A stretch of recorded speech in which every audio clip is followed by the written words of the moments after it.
Hey YouTube, I've had my MacBook for nearly half a year now, and so I'm going to review it. The reason that it's taken me this long to review since I got my MacBook is because it's just taken me a little while to get used to having a laptop instead of a desktop as my main computer.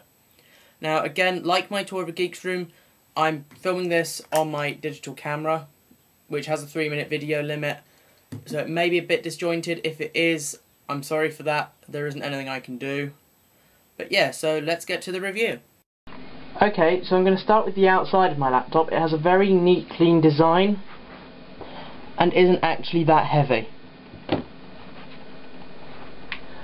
I have carried it around all day. It's not heavy enough to be painful. The only problem with a design that's this neat and this small is there aren't very many ports on the side.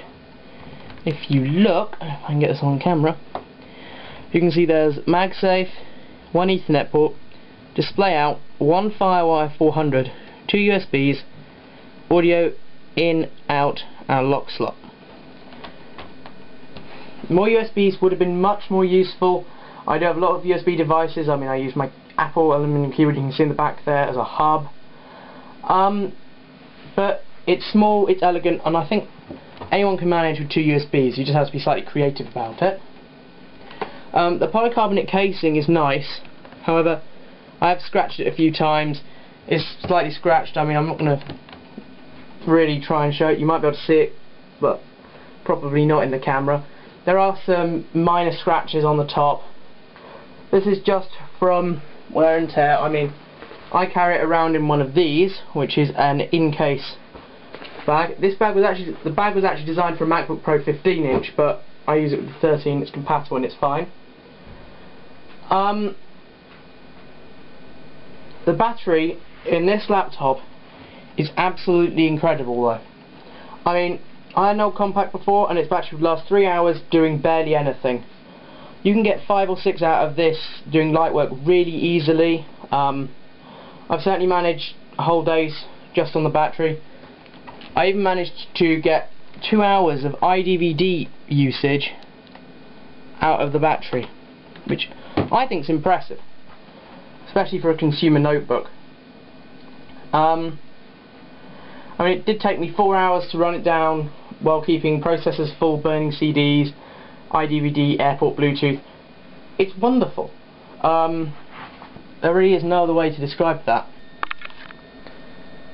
Okay, so if I open up my MacBook, you can see it has a nice 13.3-inch glossy display, which is really nice. I can even use that outside, no difficulty.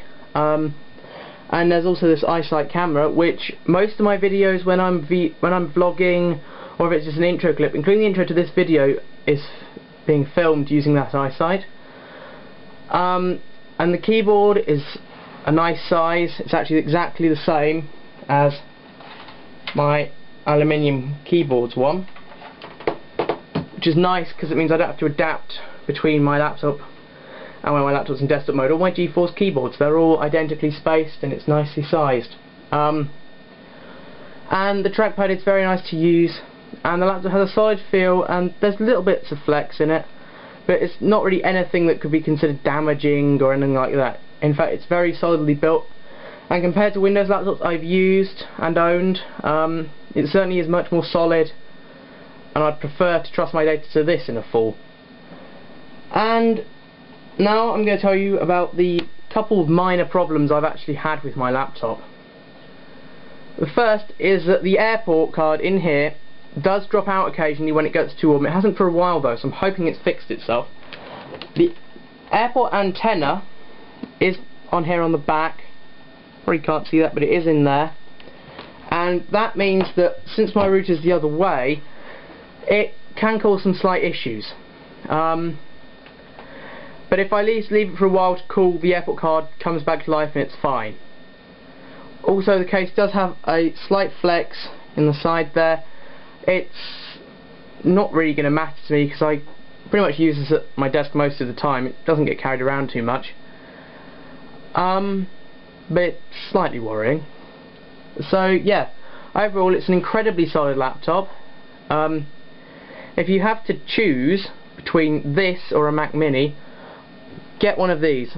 Get one of these, and I'd also get one of these over the aluminium ones because of Firewire. Firewire, although Apple doesn't see it, is used by loads of stuff from a few years back. You probably have some Firewire stuff, so definitely get the white one. They've also been recently updated to the new architecture that they're using in the aluminium ones anyway. And they also have a decent amount of power and a very nice solid machine. So thanks for watching, and don't forget to rate, comment and subscribe.